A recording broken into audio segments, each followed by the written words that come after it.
Welcome to the Black Mass.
Our story tonight was written nearly a century before psychotherapy was invented. If it had been the other way round, our hero might have suffered a little more, and we a little less.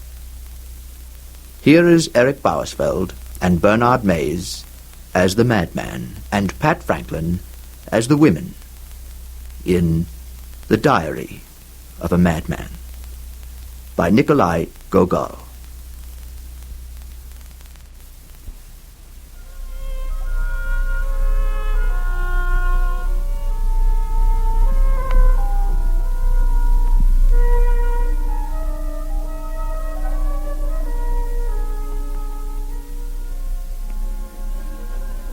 October the 3rd. An extraordinary thing happened today. First of all, I got up rather late. Here are your boots, sir. Ah, Marva. What time is it? Just 10 o'clock, sir. 10 o'clock? Impossible. I heard the clock strike 10 hours ago. Hours ago. Yes, sir. Just 10, sir. Oh, I must say, I'd as soon have skipped the office altogether. That chief of my division. Oh, the way he treats Tell me, my good man, why is it you're always in such a muddle? You dart around like a hen on a hot griddle and get your work in such a mess the devil himself couldn't straighten it out. It's just like you to start a new heading with a small letter. Look at that. Give no date, no reference number. You're muddle-headed. Muddle-headed. Vicious old crane. I know what it is, too. He envies me. He envies me because I sit in the director's office and sharpen his quills. Oh, if it weren't for the prestige, I really would have left that department long ago.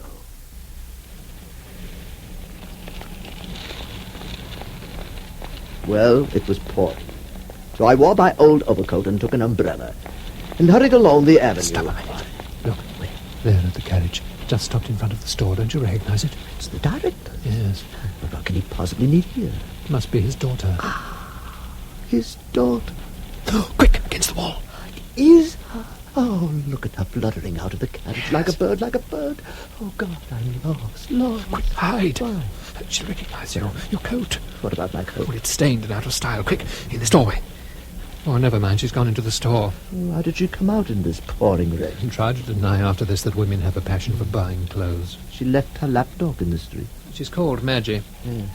Maggie. Then another dog joined her. It was following two, ladies. Well, the two dogs hadn't been together for more than one moment when... Hello, Maggie. Hello, Fidel. Well, I'll be damned. Talking. Shame on you, Maggie. You haven't written in weeks. Oh, I've been sick, Fidel. What the devil is going on? Dogs can talk? So sorry to hear that, Maggie. Well, drop a line soon. I've got to run. Dogs can talk, they can't. Oh, it's not so unusual. The world has seen similar occurrences. In England, a fish broke surface and uttered a couple of words. Well, I'd never heard of a dog that could write. Oh, of course, not only gentlemen can write. Correctly, anyway. It was all very surprising. Then I must confess. Scribbling shopkeepers. Lately I have been hearing things and seeing things that no one else does. But that's no sort of writing. Anyhow, I followed the women and their dog through the rain. No commas, no periods. I recognized the house they entered. Terrible spelling. They went up to the 5th floor. Well, good. I wouldn't go in now. I'd make a note of the place and wait for the first upturn.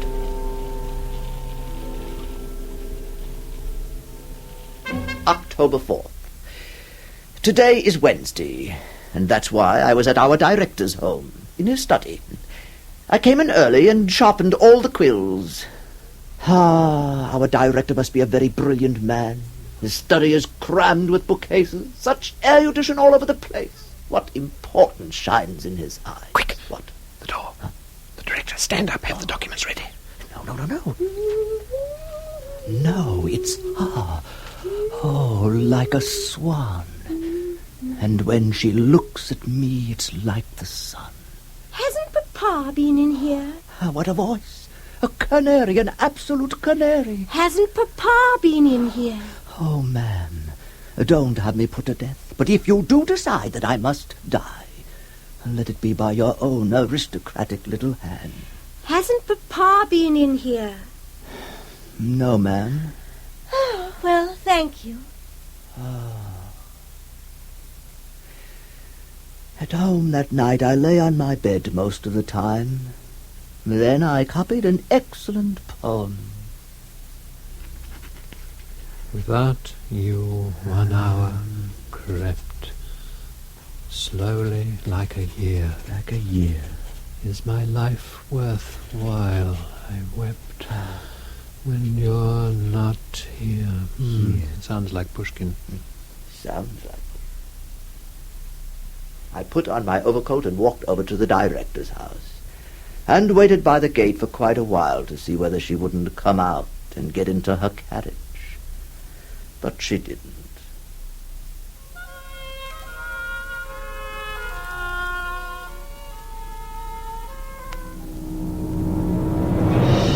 November 6th. I don't know what's wrong with the chief of my division. Well, for instance, when I arrived at the office today. Now then, what I want to know is what's the matter with you? What do you mean, nothing's the matter with me? Oh, come now, try to understand. Aren't you over 40? Yes. Yes, well, isn't it time for you to wise up a little? Oh. Everybody knows what you're up to. Everybody knows you're trying to make the director's daughter. You. Ha! Just look at yourself. Look, what are you? Nothing, absolutely nothing. You haven't a penny to your name. Look in the mirror. Look at yourself. Yeah. You haven't a chance in the world. Stop. What do you know? Oh, I can see through you. You're jealous. Jealous? Now you begin to notice the way the director has been favoring me lately. Oh. And who are you anyway? A divisional chief. So what? I can be promoted too. I'm only 42, an age when one's career is just beginning. And I'll go higher than you yet. And God willing, very, very, very much higher. I'll have a social position beyond your dreams. Do you think you're the only one in the world to have dignity? Give me a coat. Give me a coat and tie like yours, and you wouldn't be worthy to polish my boots, not my boots. And what, my good man, will you use for money? Yes, my lack of means. That's the only trouble.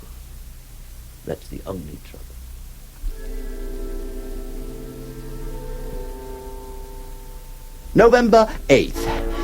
Went to the theatre. There was a vaudeville show full of amusing things. Making fun of everybody, even lawyers. So outspoken, I wondered how it got past the censors. It said plainly that merchants swindle everybody and that we all need protection from the newspaper men. Playwrights write very amusing things nowadays. I love going to the theatre. As soon as I get a few cents, I can't help myself. One actress sang really well. What did it remind me of? Yes. Who?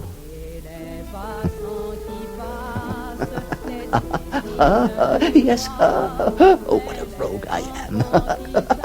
Never mind.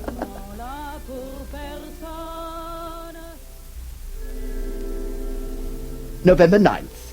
Today I sat in the director's study and sharpened 23 quills. How brilliant he must be.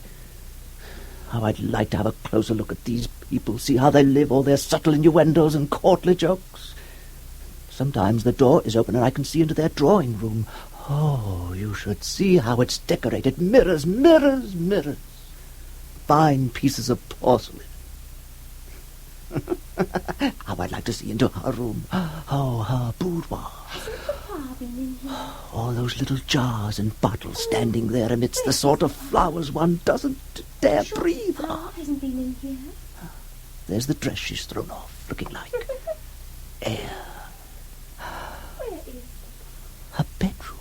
Ah, miracles, miracles. To see the little stool upon which her delicate foot descends when she emerges from bed. And see how an incredibly fine, immaculate stocking is pulled up her leg.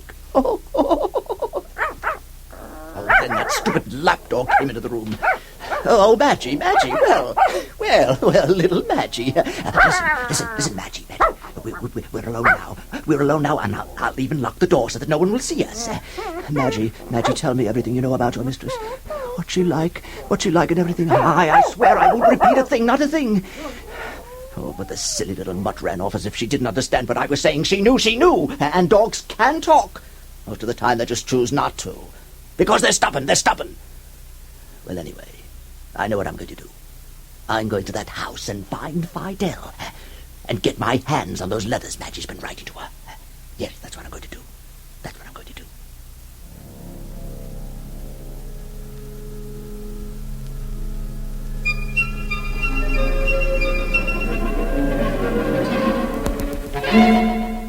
November 12th. At 2 p.m., I went out determined to find Fidel and question her.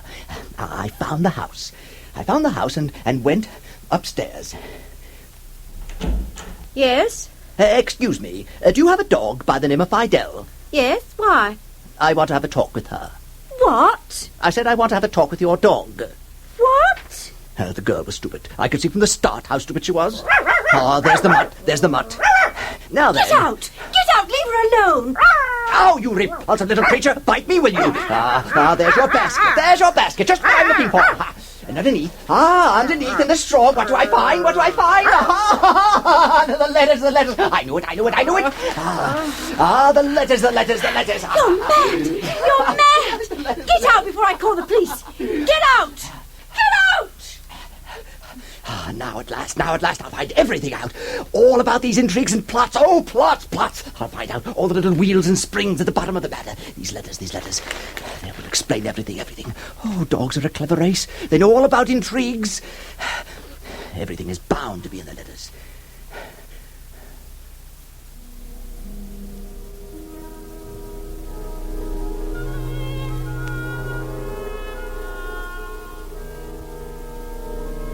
But it was too dark when I got home. I can't read too well by candlelight. So I lay on my bed and waited until morning.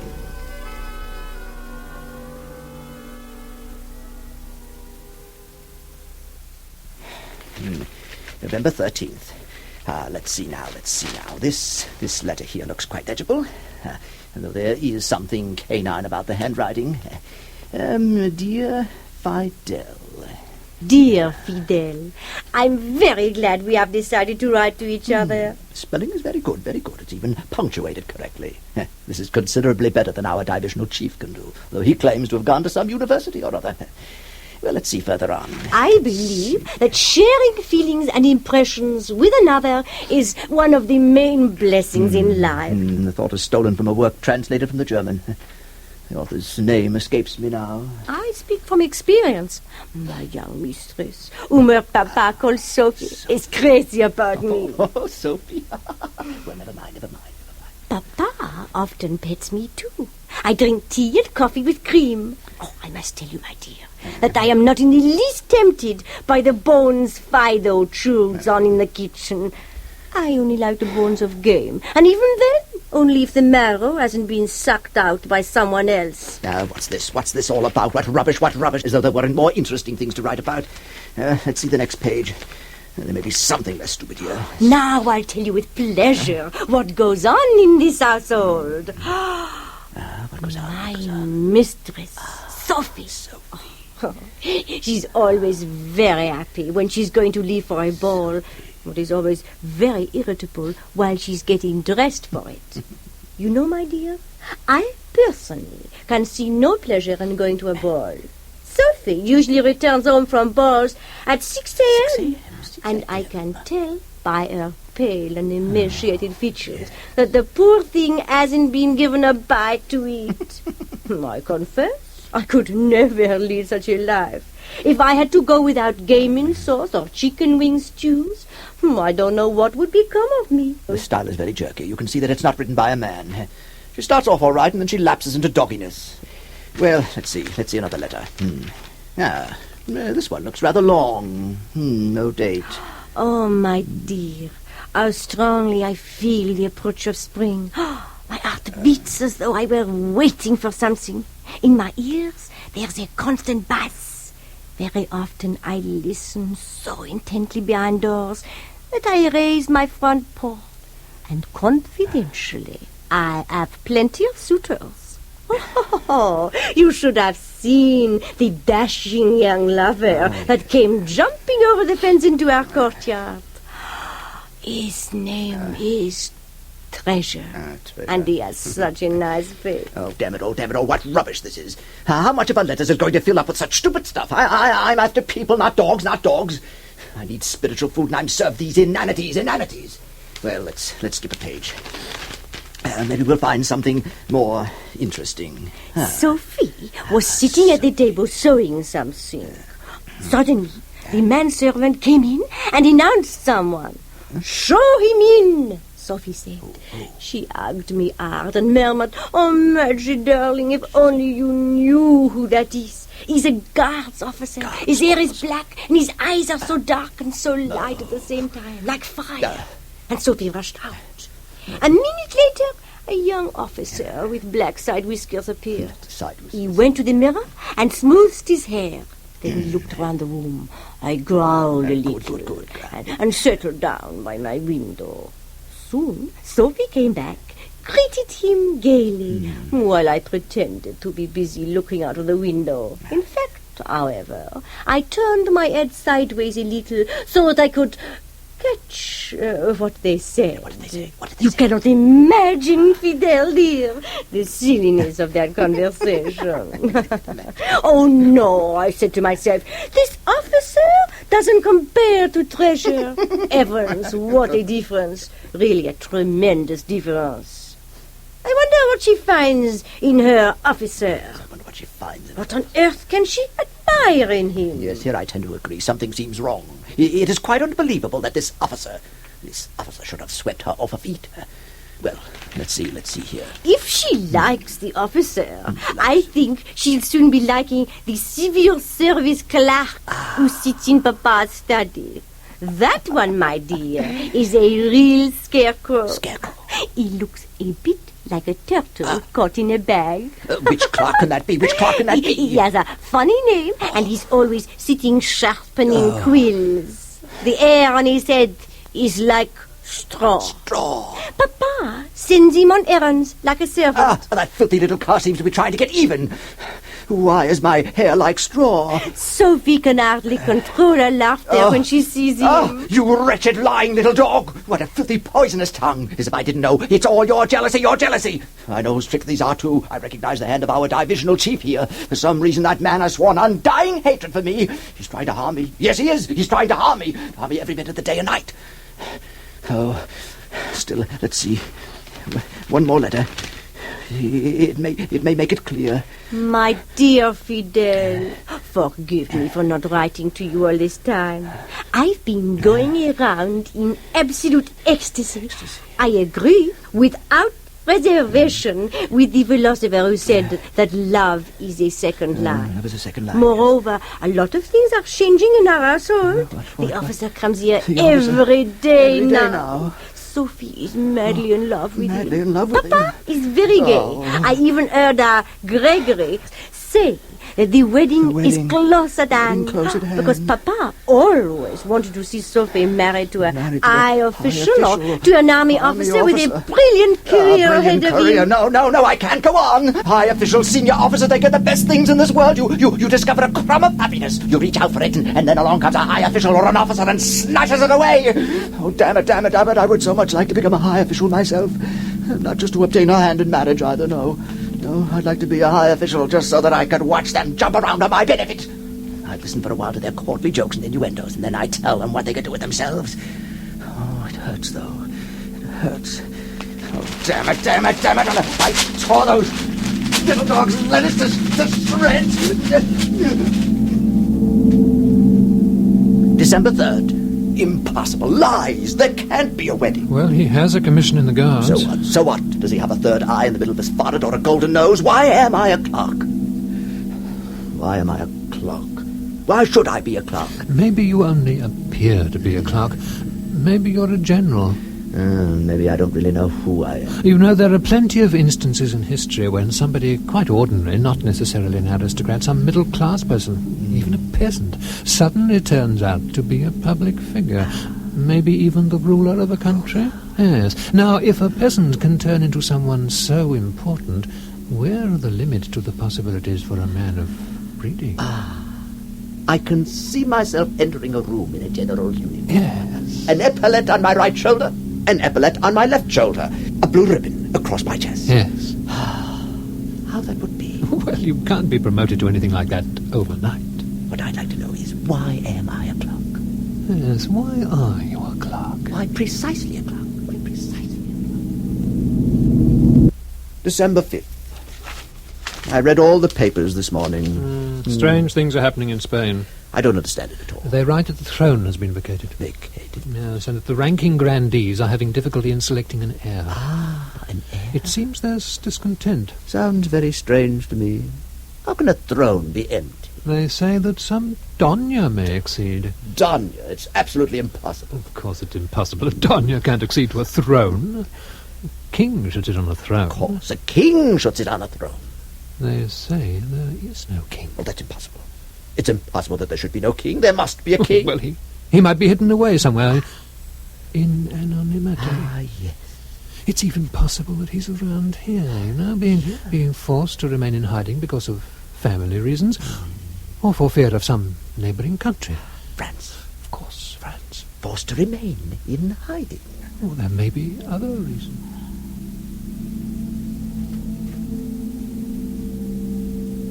December 8th. I was on the point of going to the office, but various considerations held me back. I couldn't get those Spanish affairs out of my head. How can a Donya possibly become a ruler? They won't allow it. Of course they won't allow it. In the first place, England won't stand for it.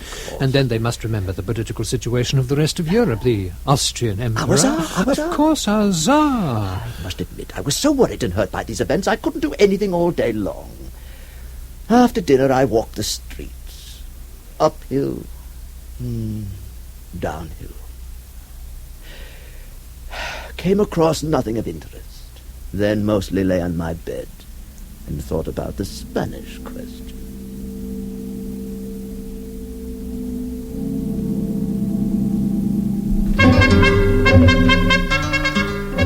Year 2000, April 43. This is a day of great jubilation. Spain has a king. They found him? I am the king. Oh, no. I discovered it today. It all came to me in a flash. Well, it's incredible ever to have imagined being a civil service How clerk. could such a crazy idea ever have ended my head? You would thank God no one thought of slapping you into a lunatic asylum.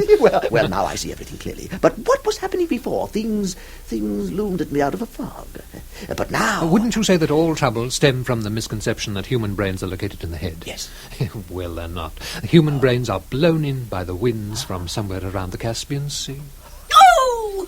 Keep away! Keep away, you're mad! Marva was the first to whom I revealed my identity. When she heard I was the King of Spain, she flung up her hands, almost died in terror. Silly woman, she'd never seen a king of Spain before. Oh, calm yourself, Marva, calm yourself. I can assure you of my royal favour.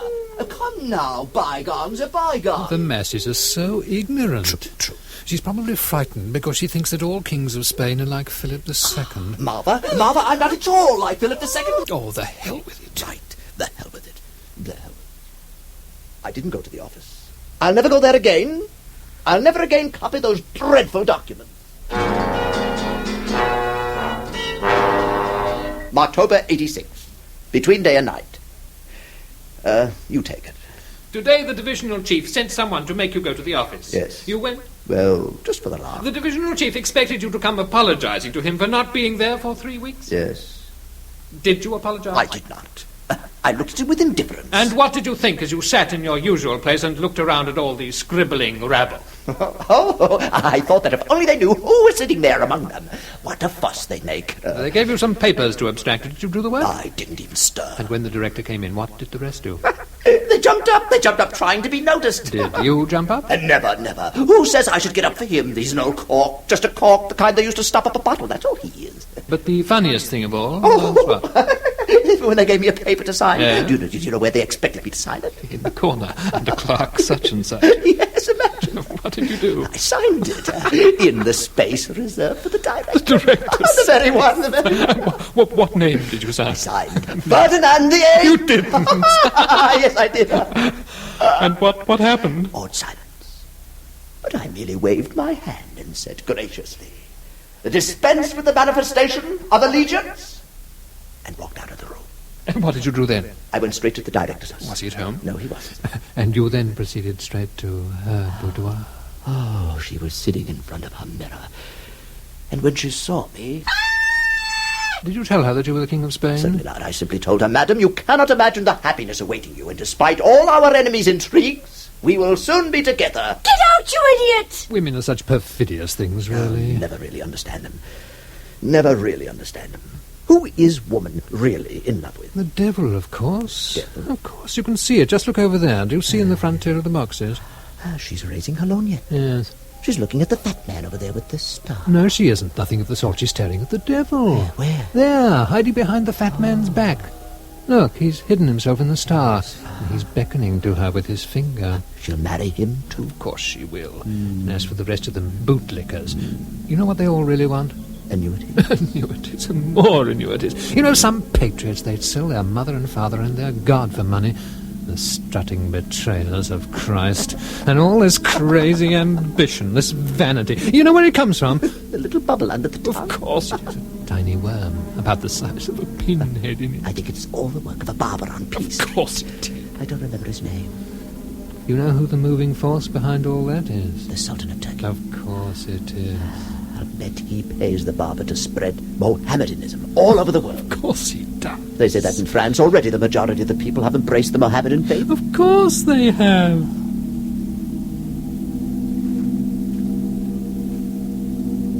No date. A day without date. Went along Nevsky Avenue incognito. There's the Tsar riding past. Everyone's removing his hat. Well, I will too. I don't want to give the least sign that I'm the King of Spain. No, it would be undignified to reveal one's identity here in front of all these people. It would be more proper to be presented in court first. Yes. What's prevented me so far is the fact that I haven't yet got a royal Spanish attire. You know, you should get hold of a royal mantle of some sort. Well, I thought of having one made. Tailors are so stupid. They're not really interested in their trade nowadays. Actually, they go in for speculation. Most of them end up by mending roads. I know what I'll do. I'll make a mantle out of my best coat. Oh, you better do it yourself. Of course I'll do it myself. I'll lock my door so that no one sees me. Now I'll have to cut this coat into ribbons with the scissors. A mantle, after all, has a completely different style. A completely different style.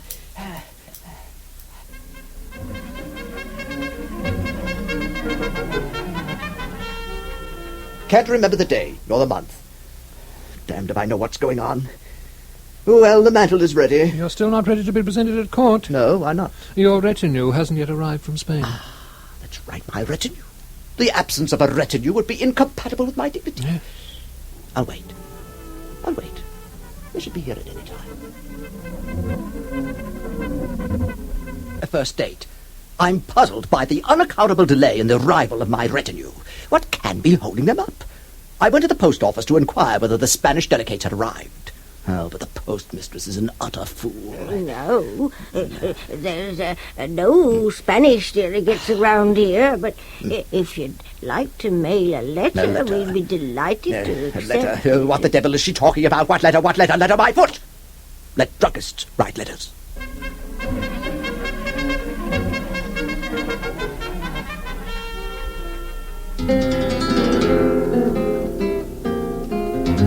Madrid, February is the 13th, so I'm in Spain. It all happened so quickly that I hardly had time to realize it. This morning, the Spanish delegation arrived for me, and we all got into a carriage. It is bewildering how fast we went. We went so fast that within half an hour, we reached the Spanish border. When I entered the first room, I saw a multitude of people with shaven heads. Dominican or Capuchin monks, no doubt. They always shave their heads. Come on. The manners of the King's Chancellor leading me by the hand were certainly very strange. Now you sit quiet in there and don't call yourself King Ferdinand again, or I'll beat the nonsense out of your head. Oh, come now, Chancellor, we're alone now. No, I know that I'm being tested, and I refuse to submit to this indignity any longer. All right, then I won't you. That hurt terribly. But I didn't let out a cry. I contained myself, remembering that this is customary procedure among knights on initiation into an exalted order. To this day they adhere to the chivalric code in Spain. Stupid idiot. Left to myself, I decided to devote some time to affairs of state. Tomorrow, as foreseen by the famous English chemist Wellington, the Earth will mount the moon. Yes, I confess I'm deeply worried about that. Particularly when you consider the moon's extraordinary sensitivity and fragility. Yes. The moon, of course, is made in Hamburg. I must say they do a very poor job. Well, England doesn't do something about it. It's a lame Cooper that makes the moon, and it's quite obvious that he has no conception of what the moon should be. He uses tarred rope and olive oil. That's why the stench is so awful all over the earth. We are continually forced to plug our noses. And that's why the moon itself is such a delicate ball that men cannot live there. Only noses. Certainly. That's why we can't see our own noses. Of course, they're all on the moon. And when you think what a heavy thing the Earth is. That's right. When the Earth mounts the moon, all our noses will be crushed to a powder. What are we to do? Hurry, we better warn the Capuchin monks. Yes, of course. We must warn them immediately. Immediately. Hurry. Gentlemen, we must save the moon. The Earth is preparing to mount it. The Capuchin monks were admirable. They rushed at once to execute my royal wish. Many of them tried to climb the wall to reach the moon in time. But at that moment, the Grand Chancellor entered. Everyone scattered. I, being the king, remained alone.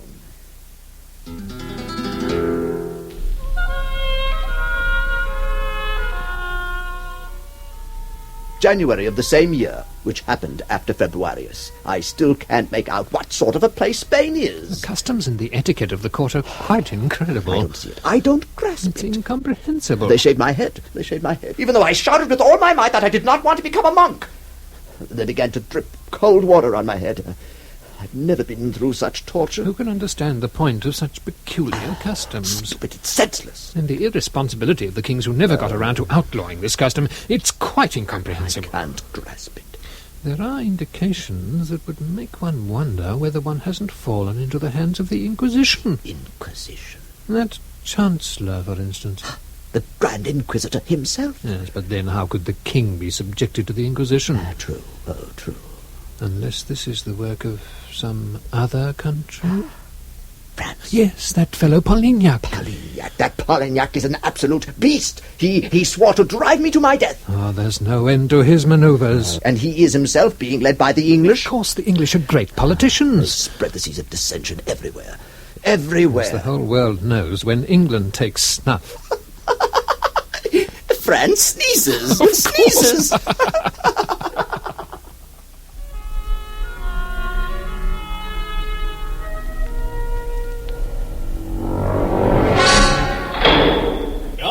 Where are you now? Today the Grand Inquisitor entered my room. I heard him approaching, and I hid under a chair. Where are you, you idiot? I remained silent.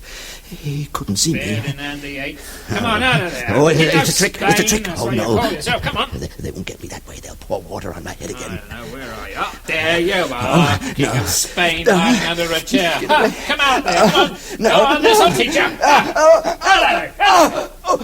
He beat me terribly. It's all right, he's gone. Come now. Think of your latest discovery. That'll make you feel better.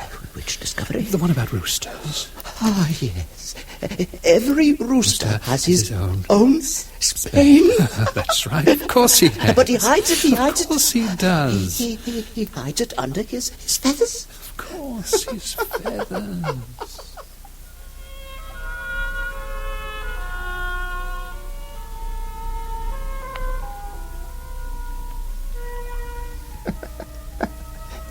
Day 34th month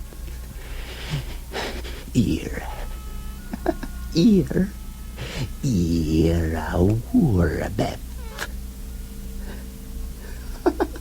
3, 4, 9. 9. No, I have no strength left. I can't stand any more. Oh, God, what they're doing to me. They pour cold water on my head. They don't listen to me. They don't hear me. They don't see me. What have I done to them? Why do they torture me so? What do they want from me? What can I give them? I haven't anything to give. I have no strength. I cannot bear this suffering. My head is on fire, and everything goes round me in circles. Save me. Save me. Take me away from here. Give me a carriage. Give me a carriage with horses swift as wind. Ah, yes. Drive on, coachman. Let the harness bells ring. Soar up, my horses. Carry me away from this world. Farther, where I will see nothing.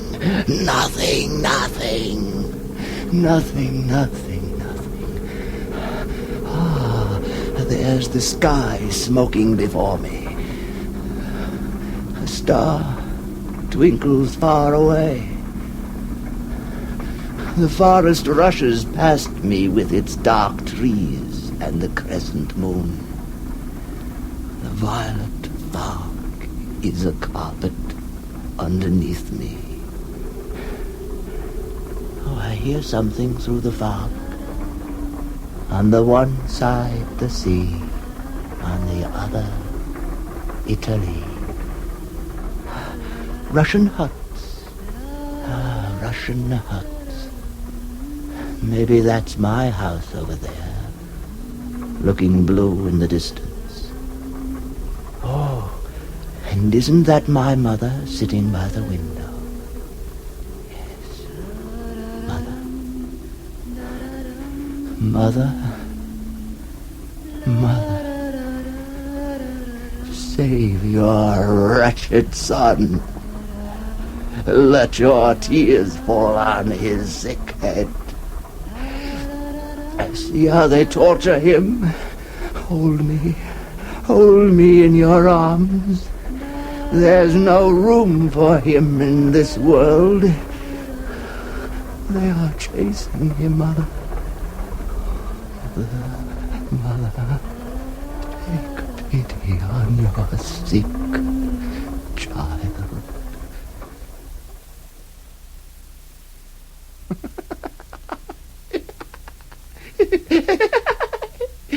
And by the way, have you heard that the Day of Algiers has a wart? A wart! Right under his nose. Right under his nose.